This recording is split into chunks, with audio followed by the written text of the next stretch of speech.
Chi ha dato vita al trend del rainbow nell'orologeria? Beh, niente meno che Rolex. Con questo termine si indicano tutti gli orologi che hanno una lunetta che imita la scala cromatica dell'arcobaleno. Ultimamente abbiamo visto uno sviluppo importante di questo trend, ma se tornassimo indietro di solamente 10 anni, vedremmo questi orologi gem set semplicemente come un accessorio stravagante.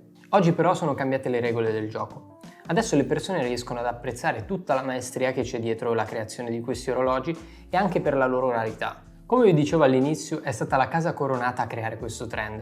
Dobbiamo fare un passo indietro alla collezione Cellini degli anni 80. Infatti i veri primi rainbow appartengono a questa collezione ed era molto diversa rispetto a quella moderna. Avevamo dei lingotti d'oro veri e propri, in trend ovviamente con gli anni 80, con queste lunette speciali richieste da collezionisti del Medio Oriente. I primi rainbow dunque erano richieste speciali di clienti medio orientali, spesso di famiglie reali, che acquistavano i propri orologi tramite un retailer in particolare, che era Asprey. Oltre ai Cellini però c'erano anche alcuni dei date. Philips ne ha venduti due molto simili, di cui uno con movimento automatico, quindi come la maggior parte dei date, e uno con movimento al quarzo, il celebre Oyster Quartz, creato durante gli anni della crisi dell'orologeria meccanica. Ciò che rende speciali questi orologi è una lunetta con una scala cromatica di zaffiri abbinata a un quadrante diamantato con indici taglio brillante, che seguono la stessa tonalità. Queste sono state le basi dei primi orologi rainbow della storia, però i predecessori del rainbow, quindi dei gem set da uomo, sono stati il 6270 e il 6269, due Daytona pazzeschi e rarissimi. La collezione Daytona è stata poi lo spartiacque per questo trend. Sapevate che infatti il primo orologio con lunetta rainbow nella collezione è stato creato negli anni 90 e non nel 2012? Infatti, mentre studiavamo questo trend, abbiamo trovato un articolo di Hodinkee dove c'è uno scatto di Eric Q con un Daytona Zenith con lunette in zaffiri che imitano l'arcobaleno. Si tratta sempre di una richiesta speciale di un cliente del Medio Oriente che fece adornare la lunetta ma anche il quadrante, però un quadrante pavé, quindi non rainbow. Come alcuni di voi sapranno, gli Zenith sono stati le basi per moltissime versioni gem set, dai rubini agli zaffiri fino ad altre pietre. Infatti avevamo visto diverse versioni nella collezione di Foffi in una scorsa intervista.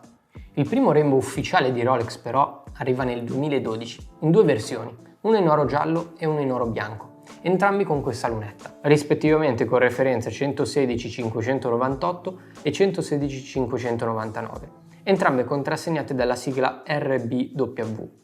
La prima generazione ha delle caratteristiche ben precise. Abbiamo le anse e le spallette proteggicorona settate con diamanti taglio brillante. Gli indici nel medesimo taglio e una lunetta con 36 zaffiri. I contatori sono in oro cristallizzato, una lega che dà questo effetto di contrasto. Infine le lancette sono tutte in un rosso raggiante che stacca dal quadrante nero e dalle gemme. Dal 2012 al 2017 vediamo che la popolarità di questo modello continua ad aumentare. Infatti dopo i primi anni di rodaggio questi orologi vengono venduti in asta circa al doppio del listino, che inizialmente ammontava circa a $89.000. Nel 2018 arriva la nuova generazione di Daytona Rainbow, per la prima volta in oro Everose. Questa nuova uscita arriva perfettamente in tempo con la massima popolarità dei modelli in oro bianco e in oro giallo. La prima differenza che notiamo nel nuovo Daytona Rainbow in Everose Gold è la qualità dell'orologio. Infatti sembra che il setting e la qualità delle pietre sia nettamente migliorata.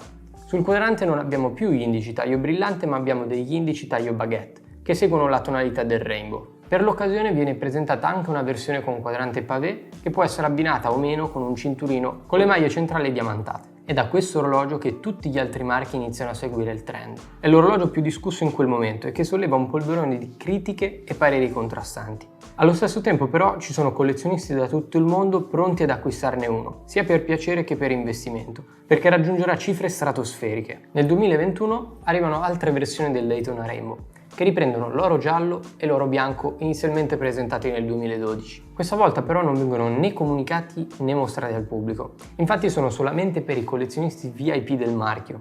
La differenza anche qui sta nel quadrante.